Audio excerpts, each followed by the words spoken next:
राज्य में शुरू चुनावी सरगर्मियों के बीच उम्मीदवार अपनी अपनी किस्मत आजमा रहे हैं। चुनाव में जीतने की इच्छा तो सभी उम्मीदवारों की है, लेकिन विधायक का तमगा तो सिर्फ एक को मिलेगा। नागपुर शहर की दक्षिण पश्चिम सीट देवेंद्र फडणवीस की वजह से हाई प्रोफाइल सीट मानी जाती है। यहाँ फडणवीस का मुकाबला कांग्रेस के प्रफुल्ल गुर्दे पाटिल से है।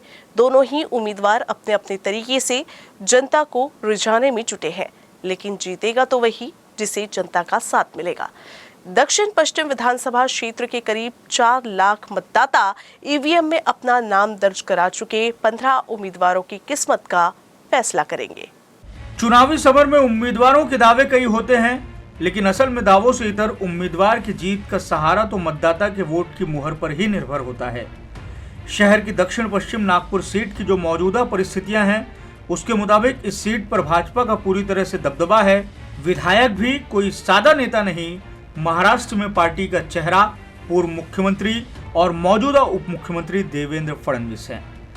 फडणवीस पर अपनी पार्टी को राज्य में चुनाव जिताने की भी जिम्मेदारी है। अपने निर्वाचन क्षेत्र को लेकर उनका कहना है कि ये तो उनका परिवार है, इसलिए उनका परिवार फिर उन्हें अपनी सेवा का मौका देगा। बहुत जबरदस्त लोगों का प्यार मिल रहा है। ये कॉन्स्टिट्यूएंसी नहीं, ये मेरा परिवार है। इन्होंने 25 साल मुझे विधानसभा में चुनकर दिया है। उससे पहले 10 साल मुझे कॉर्पोरेटर और मेयर बनाया है। तो मैं अपने परिवार में घूम रहा हूँ। मेरा एक इमोशनल नाता इनके साथ है। जनता बिल्कुल हमारे साथ है और आशीर्वाद देगी। दूसरी तरफ फडणवीस को 2019 की ही तरह चुनौती देने के लिए कांग्रेस के प्रफुल्ल गुर्दे पाटिल चुनावी मैदान में हैं।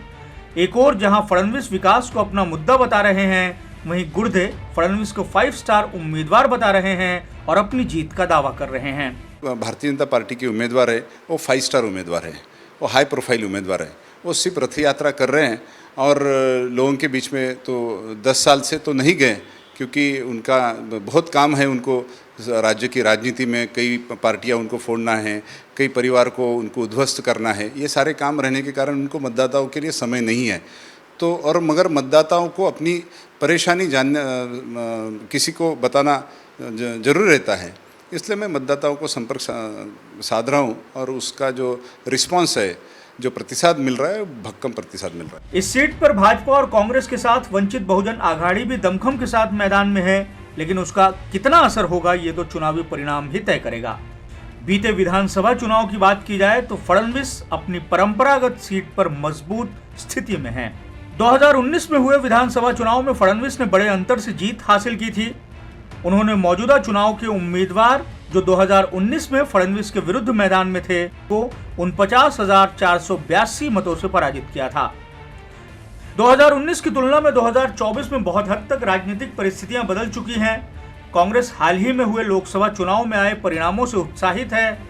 नागपुर सीट पर भाजपा के प्रत्याशी नितिन गडकरी ने जीत हासिल की हो, लेकिन पिछले चुनाव की तुलना में उनकी लीड दक्षिण पश्चिम सीट पर कम हुई है, जिससे कांग्रेस को बड़ी हिम्मत मिलती हुई दिखाई दे रही है। इसलिए पार्टी अधिक जोर लगाकर चुनाव लड़ रही है।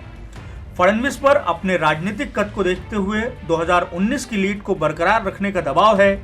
वहीं कांग्रेस बड़ा चमत्कार करने का दावा कर रही है।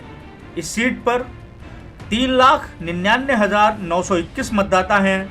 सबसे खास है कि यहाँ पुरुषों की तुलना में महिला मतदाताओं की संख्या अधिक है।